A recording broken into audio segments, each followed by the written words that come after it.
billionaire's car breaks down in the middle of nowhere. He the only man who can fix it is homeless. But what happens next isn't just about an engine. It's about a lesson money could never buy. The billionaire's convoy had rolled to a halt on the empty stretch of highway, the kind of road where the world goes quiet, and even birds hesitate to fly overhead. Victor Harrington, a man who had built empires out of steel and screens, stepped out of his sleek silver car. He was not used to silence.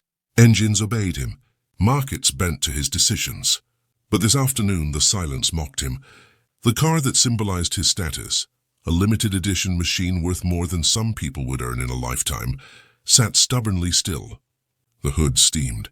The dashboard had died. No button responded to his touch. For the first time in years, Victor felt powerless in front of an object he had thought he owned. On the curb, across from the line of polished vehicles, sat a man most drivers would never notice. His jacket was too thin for the season. His shoes had lost their soles to years of walking. His face carried the weather of sleepless nights. He was the man city dwellers step around, the one you pretend not to see at the subway entrance. His name was Elijah, but here now he was only the shadow at the roadside. Yet as the billionaire cursed under his breath and executives tapped their phones desperately searching for signal, Elijah's eyes locked on the problem. He had spent years fixing things that were never his. Old radios, busted stoves left on curbs, rusted bicycles pulled from dumpsters. To him, machines spoke a language of need, and he listened. Victor barked at his assistant. "Call the mechanic. I don't care if it takes a helicopter. Get it done." The assistant's voice trembled. "Sir, no service here. Dead zone." Another executive muttered something about tow trucks, but the nearest station was 2 hours away. Time was money, and Harrington was bleeding both. His meeting with the governor was scheduled for 6, and the cameras would not wait. Elijah rose slowly, every joint protesting. His hands bore the grime of years, but his voice carried a strange steadiness. "I can fix it." The executives froze, then turned toward the sound. Laughter broke the tension. A homeless man daring to address the richest man in the state. "Move along," one guard sneered. "This is none of your concern." Elijah's eyes didn't flinch. He looked straight at Victor. "I can fix it." Something in his tone was neither begging nor boasting. It was fact, simple, clean. Victor's pride bristled. He was used to control, used to polished expertise in tailored suits, not ragged strangers offering help, but time pressed its weight on him. He gestured dismissively. "Fine, show me then." The guards moved aside reluctantly. Elijah walked to the car like a surgeon approaching a patient. He placed his ear against the hood, listening to the faint hiss, the hidden rhythm of a machine in pain. He touched wires as if they were veins, felt the warmth of the engine block and nodded. Fuel line blockage, overheated coil, nothing broken, just choked. Executives exchanged smirks. "Google mechanic," one whispered. But within minutes, Elijah had scavenged a thin metal rod from the roadside, bent it with his weight, and slid it into the narrow throat of the engine. His movements were neither hurried nor clumsy. They were the practiced gestures of someone who had lived among broken things. He cleared the blockage, tapped the coil housing, and looked at Victor. "Try it now." Against his instinct, Victor slid behind the wheel. He pressed the ignition. The car coughed, groaned, then roared back to life. The sound rolled across the highway like thunder. Silence shattered. Power returned. For a moment, Victor forgot his audience. He stared at the ragged man standing calmly, his hands blackened, his chest rising and falling with quiet certainty. The executives clapped politely, half mocking, half relieved. But Victor felt something heavier. Gratitude tangled with humiliation. How could a man with nothing fix what millions could not? Elijah stepped back, ready to fade into invisibility again. But Victor called out, "Wait." The word was sharper than he intended.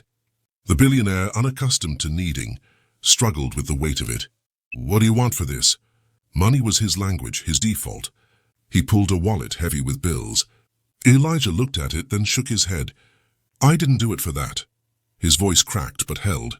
"Sometimes broken things need care, not wealth." He turned to leave. But the car wasn't the only thing broken. Victor's pride cracked open too. Something clawed at him, a need deeper than the engine's repair. "Then what do you need?" he asked softer now. Elijah stopped. He thought of the night spent on concrete, the hunger that gnawed, the faces of people passing as if he were less than air. He thought of his daughter, somewhere in another city, who no longer answered his letters. His eyes glistened. "Help," he whispered. The word fell heavy, raw, stripped of disguise. Not money, not pity, just help. The executives grew restless. "Sir, we're already late." But Victor ignored them. He stepped closer to Elijah. In those weary eyes he saw something unfamiliar yet magnetic. A man stripped of everything yet still standing. A man who fixed without asking, who gave without owning. Victor had built towers, networks, fortunes, but he had not built that kind of strength. And for the first time in years, the billionaire felt poor. Elijah's story poured out slowly as they waited for the convoy to reorganize. He spoke of factories shutting down, of jobs vanishing, of nights where he fixed radios by candlelight just to hear music again. He told of the storm that took his home, the medical bills that swallowed his savings, the way society looked through him as if he were already gone. But in every word was also a lesson. Machines break when ignored. People do too! But if you listen, if you care, if you dare to touch what others abandon, you can bring life back. Not perfect, not polished, but alive. Victor listened, truly listened, in a way that unsettled his own executives. The power dynamic shifted. Here, in the silence between them, the billionaire was the student. Elijah was the teacher. The roles the world had written were rewritten in real time. "I thought I owned everything," Victor admitted quietly. "Turns out I don't even own myself. I built walls so high I couldn't see anyone on the other side." Elijah nodded, his hands resting on the hood still warm from revival. "Walls are just broken bridges," he said, "and broken bridges can be fixed." The sun dipped lower, staining the asphalt in gold. The convoy prepared to leave, but Victor hesitated. He felt the weight of his empire pressing against him, demanding speed, efficiency, control. Yet here was a man who had nothing yet had given him more than any executive ever dared. The irony bit deep. "Come with me," Victor said suddenly. Elijah frowned. "To where?" Victor gestured at the open car door. "Wherever I go. I think I've got more to learn than you realize." The executives gasped softly, scandalized. A billionaire inviting a homeless man into his world. Unheard of. Yet the car had taught him something that charts and profits never did. Broken doesn't mean useless. Overlooked doesn't mean incapable. Sometimes the ones at the edge of the road hold the wisdom the center has forgotten. Elijah hesitated. The city had never welcomed him. Could this invitation be real or just another performance? But then he thought of the word he had spoken, help, and how rare it was for someone powerful to hear it without judgment. He stepped forward. The guards looked uneasy, but Victor's gaze silenced them. Elijah slid into the leather seat, feeling the strangeness of comfort, the absurdity of luxury pressing against his weary body. Yet in his chest, something lighter than wealth stirred. Dignity, recognition, not charity, but presence. The convoy rolled forward once more, engines humming in unison. But inside that car, a different engine had started. A conversation between two men from worlds apart, each broken in ways the other could not see. As the city lights glimmered in the distance, Victor leaned closer. "Teach me," he said simply. Elijah turned, puzzled. "Teach you what?" Victor's eyes held an ache disguised as hunger. "Teach me how to fix what money can't." The highway stretched on, a ribbon of possibility. The billionaire had regained his car but lost his certainty. The homeless man had lost everything, but carried wisdom no market could price. Their paths, once parallel, had collided in a moment of breakdown, sparking a story neither could have predicted. And in that collision, something greater than repair had begun, the slow, painful, necessary work of learning what it means to be human. The city skyline rose like a fortress as the convoy entered its gates. Towers of glass reflected the fading sun, each pane a mirror of ambition. Victor Harrington had shaped this skyline with his investments, with the sweep of his pen across contracts. Yet sitting in the back seat beside Elijah, he felt more like an intruder than a king. The billionaire stared at the streets flashing past, the polished avenues, the neon billboards screaming of wealth, and wondered how many of these lights hid shadows like the man next to him. Elijah's silent watched too, but with different eyes. Every corner meant a story. That alley held men he once called brothers. That shelter, the one with a flickering sign, had turned him away one winter for lack of beds. This city was both graveyard and cradle. It had taken everything, and still forced him to walk its veins each day. "Where are we going?" Elijah finally asked. His voice was rough, dry, as if unused to speaking in spaces lined with leather and gold stitching. Victor cleared his throat. "My home." The executive shifted uncomfortably in the front seats. Bringing this man into the mansion was madness, but Victor's word was law, and his law had just changed. The convoy rolled into a gated estate, where iron gates parted like theater curtains. Inside, fountains sparkled, hedges trimmed into symmetrical perfection. The car stopped before a mansion that stretched like a palace, its marble columns echoing Roman ambition. Guards opened the doors. Elijah stepped out, his worn shoes sinking into imported gravel. For a moment he wanted to laugh. The extravagance was so far from his world it felt like parody. Yet his laughter caught in his throat when he noticed Victor watching him, not with arrogance but with something startling, uncertainty. "This is your place?" Elijah asked. "One of them," Victor admitted. "But lately it feels like none of them are mine." Inside the house was a museum of wealth. Crystal chandeliers hung like frozen rain. Floors of polished stone gleamed with the shine of armies of cleaners. Paintings worth millions watched from gilded frames. Elijah's eyes traced the space with quiet disbelief. He whispered, "So much space, and yet you look cramped." Victor frowned. "Cramped?" Elijah nodded. "You live in a castle but carry chains inside you. Walls don't always protect. Sometimes they trap." His words hung heavy, echoing in the cavernous hall. For a moment even the guards shifted awkwardly. Victor led Elijah into a smaller room, away from the watching eyes of his staff. A library lined floor to ceiling with books. It smelled of dust and old ambition. "This is where I try to remind myself I'm educated," Victor said, half joking, pouring himself a drink. He offered Elijah a glass of water, which Elijah accepted with gratitude. The silence between them stretched until Victor broke it. "You said help. What did you mean?" Elijah studied the billionaire carefully. This was the moment people usually revealed their limits. They wanted to hear stories, maybe shed a tear, then return to comfort unchanged. But something about Victor's face, a crack in the armor, made Elijah risk honesty. "I meant I can fix machines," Elijah began, "but I can't fix people who don't want to see. Out there on the streets, I've seen more broken men than broken engines. Men who lost their jobs, their families, their hope. Society writes them off like old cars left to rust. But I've learned this. Every engine, every man has a spark left. You just need to find it." He set the glass down, his hand trembling slightly. "I needed someone to find mine." Victor swallowed hard. The words landed where his wealth couldn't shield him. He thought of nights when silence pressed so heavy, he drowned it with whiskey. He thought of his estranged son, studying abroad, refusing his calls. He thought of his late wife, her laughter gone for years, leaving him with rooms echoing only his footsteps. "Chains indeed," he whispered, "and what if the spark's gone?" Elijah leaned forward. "Then you give it yours. Fire share doesn't die, it spreads." Victor stared at him, stunned by the simplicity, the raw truth. "You talk like a prophet." Elijah shook his head. "No, just a man who listened to broken things long enough to hear them speak back." Days passed strangely after that night. Victor insisted Elijah stay at the mansion. He gave him a room, not the grand guest suite with silk sheets, but a modest corner room with a window overlooking the garden.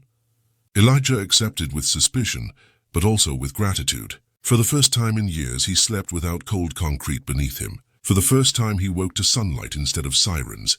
But comfort didn't soften him. It sharpened him. Each morning, Elijah wandered the mansion, studying machines that servants ignored. He fixed a faulty hinge on a door, repaired a jammed elevator panel, unclogged a fountain pump.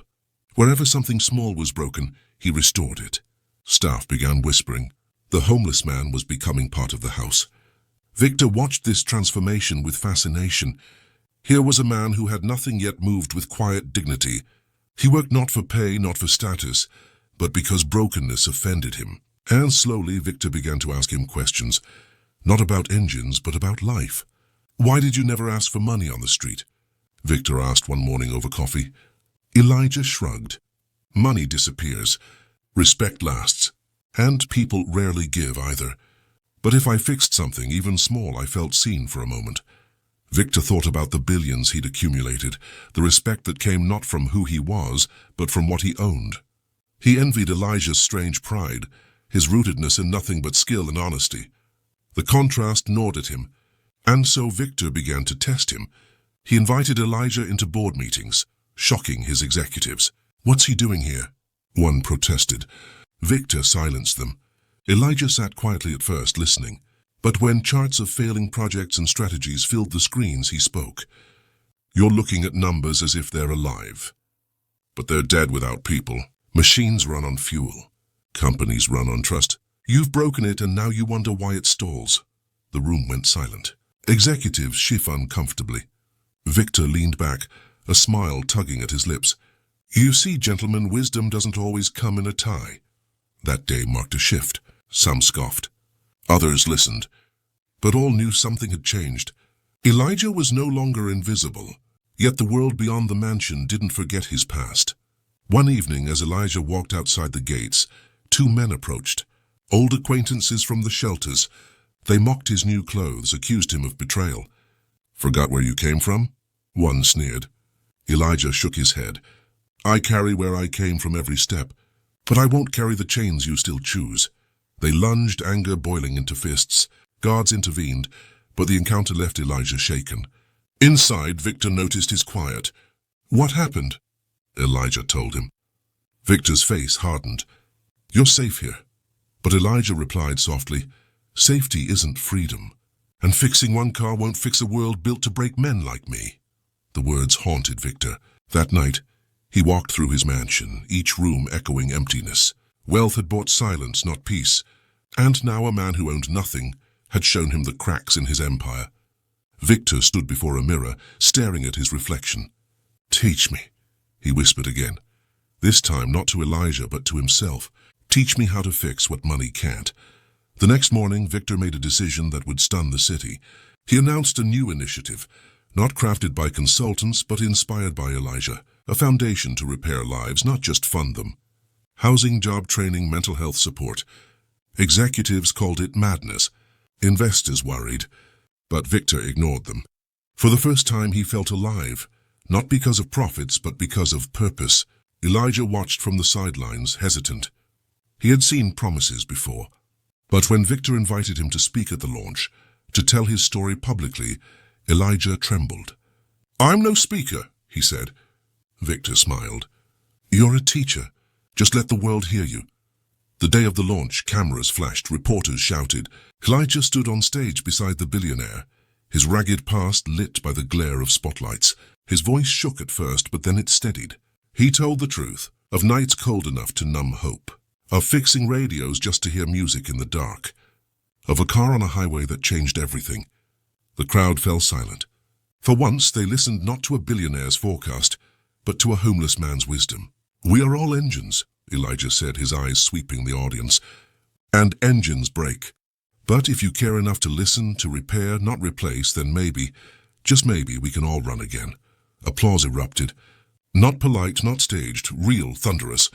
And in that moment, Elijah's spark spread. Fire shared, not contained. Victor felt it too.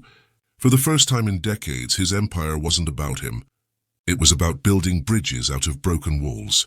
And beside him stood the man who had taught him what wealth never could. The man who once said only 3 words on a highway, "I can fix." And he had, not just a car, not just an engine, but a life, and maybe, if the world was ready, much more. The foundation launch sent ripples across the city. Newspapers printed headlines with words like "Billionaire's Redemption" and "Homeless Mechanic Inspires Change." Some praised Victor Harrington as a visionary reborn. Others accused him of staging a publicity stunt. Talk shows replayed Elijah's speech, dissecting every phrase. On social media, clips of his trembling voice went viral. The man who had nothing teaching the man who had everything. But not everyone was pleased. Behind closed doors, rival CEOs mocked Harrington's sentimentality. "He's lost his edge," they whispered. "Charity doesn't move markets." Even within his own boardroom, resistance brewed. Executives feared shrinking profits. Investors threatened withdrawals. To them, broken engines were expendable. You replaced them, you didn't repair. Victor listened, but for the first time he didn't obey. He had spent decades bowing to the altar of growth. Months passed and the city changed. Not perfectly, not completely, but undeniably. There were still nights Elijah sat awake, haunted by the cold concrete of his past. There were still days Victor felt the pull of old greed, the hunger for power. But each time they remembered that moment on the highway, a stalled car, a voice saying, "I can fix it." And they pressed forward. One evening, a child approached Elijah at the workshop. Her bike chain had snapped. She held it out, eyes wide with trust. Elijah knelt, took the chain, and began repairing it. Victor watched from the doorway. The billionaire smiled, not because of wealth gained, but because he understood. This was it. This was the lesson he had chased through towers and fortunes. Fixing wasn't about machines. It was about connection, about fire passed from one life to another.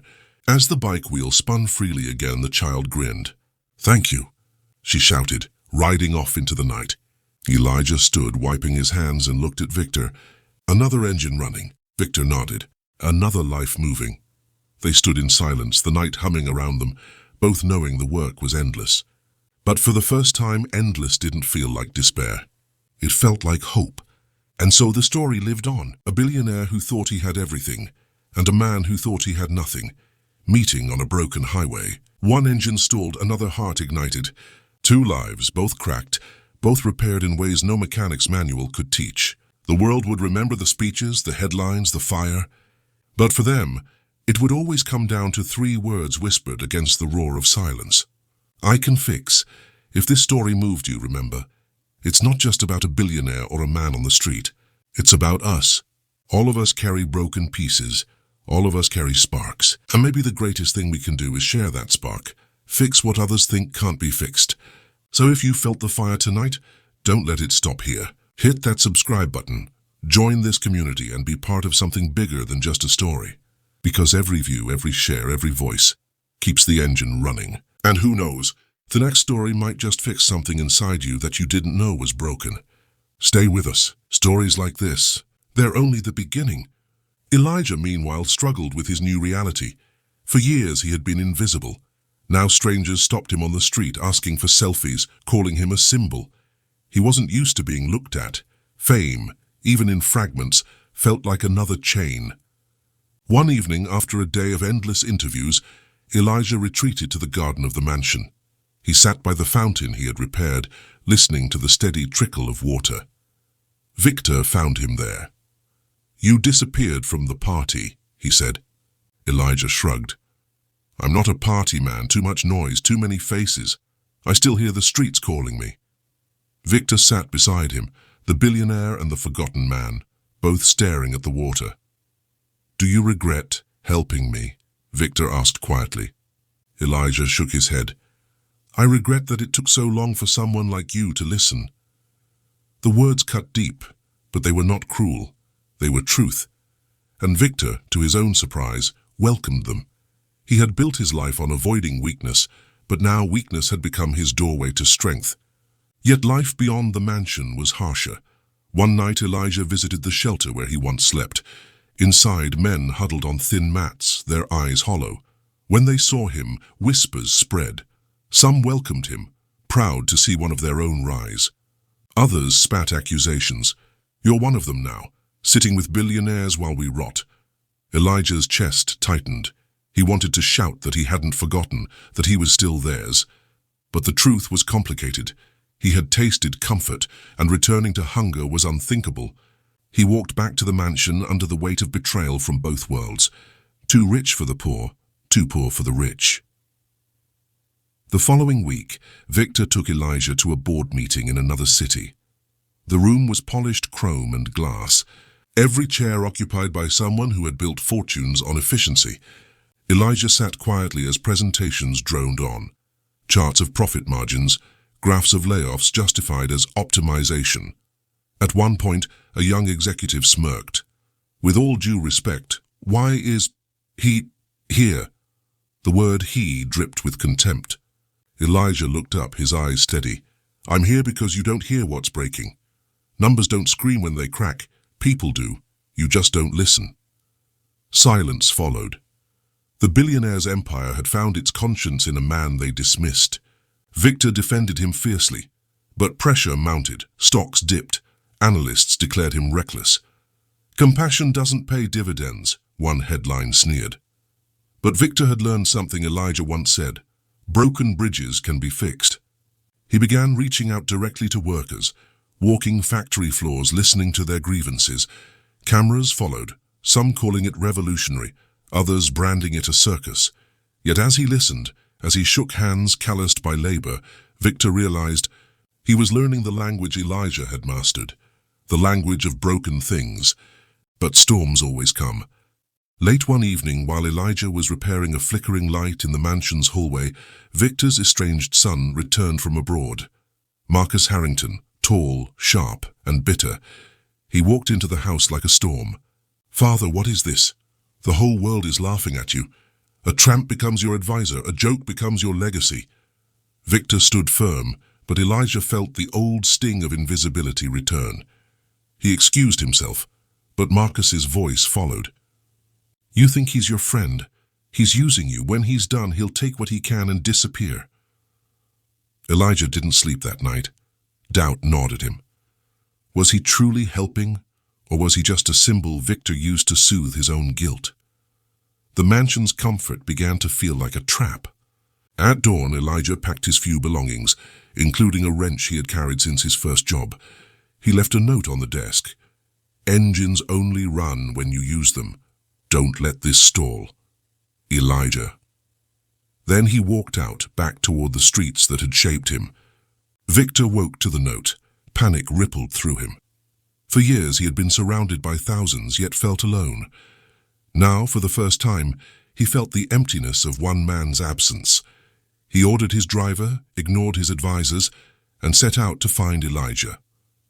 The search stretched through alleys, shelters, soup kitchens. Hours passed and still no sign. Finally, near the edge of the city, he found him sitting on a bench, staring at the horizon. "You left," Victor said. Elijah didn't turn. "I didn't belong in your world. You have marble halls, I have sidewalks. I don't fit." Victor sat beside him. "Neither do I, not anymore." The honesty startled even him. "You think money makes a man belong? It doesn't. Belonging comes from listening, from giving, from standing beside someone when the world looks away. You taught me that. Don't walk away now." Elijah finally turned. "Then don't make me your project. Make me your partner." The word hung between them. Partner. Not charity. Not pity. Partnership. Victor nodded slowly. Partner. They shook hands, sealing something larger than a deal. Something neither contracts nor headlines could define. The months that followed were turbulent. Victor and Elijah launched community repair programs across the city, workshops where mechanics, engineers, and volunteers restored broken machines and, alongside them, broken lives. Old factories were repurposed into training centers. Streets once lined with despair now buzzed with purpose. Yet opposition grew louder. Politicians accused them of destabilizing industries. Corporations spread rumors. Some even sent threats. But the foundation grew. For every door closed, another opened, pushed by people who believed in the spark Elijah described. And then came the night that tested everything. A fire erupted in one of the converted factories. Flames devoured walls, smoke choking the sky. Workers scrambled to escape, but many were trapped. Victor arrived, frantic. Firefighters fought the blaze, but chaos reigned. And there, at the edge of the inferno, stood Elijah. He was already inside. He had run in before anyone could stop him, searching for those trapped. Victor shouted, but the smoke swallowed his voice. Minutes stretched like hours. Finally, through the haze, Elijah emerged, carrying a child in his arms, coughing violently but alive. Behind him, others stumbled out, guided by his voice in the dark. Firefighters pulled them to safety. Elijah collapsed on the pavement, his body trembling, his face blackened with soot. Victor knelt beside him, holding his hand. "Why would you risk your life?" he demanded, tears cutting lines through the ash. Elijah smiled weakly. "Because broken lives aren't fixed by speeches. They're fixed by showing up when it counts." The cameras captured it all. The city watched as a billionaire knelt beside a homeless man who had become a hero. The narrative shifted, no longer a stunt, no longer a curiosity.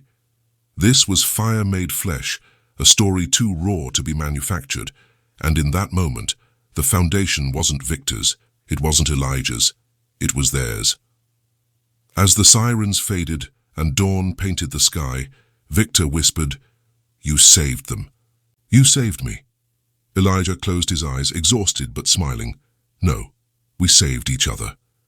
The fire changed everything. For weeks, newspapers carried Elijah's soot-streaked face across their front pages. "The Mechanic of Mercy."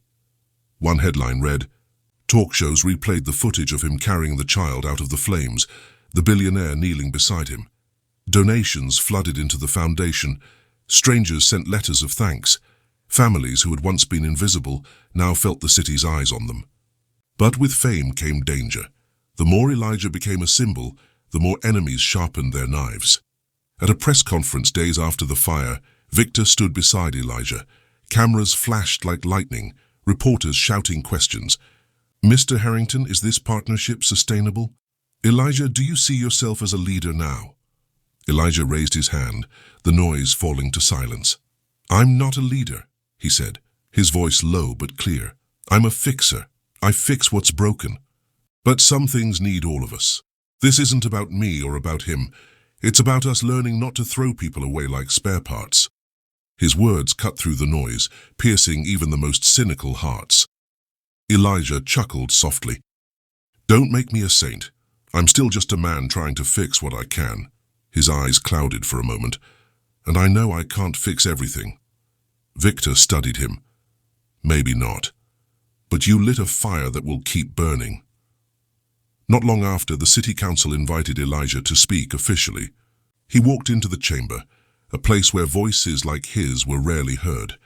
The polished desks, the flags, the stern faces of officials, they all stared at him as if he didn't belong. But when he spoke, the chamber quieted. "You look at me and see a homeless man who got lucky, but I want you to see more. I want you to see that broken doesn't mean useless. Discarded doesn't mean finished. We fix machines when they stop. Why not fix people too? Why throw them away?" His voice carried, raw and unpolished, yet more powerful than rehearsed speeches. And in that room, even those who resisted shifted in their seats, uncomfortable with the truth pressing against them. Afterward, reporters asked what his next dream was. Elijah smiled faintly. "Dreams are like engines. You keep them running by using them. My dream is simple. Don't let the fire die."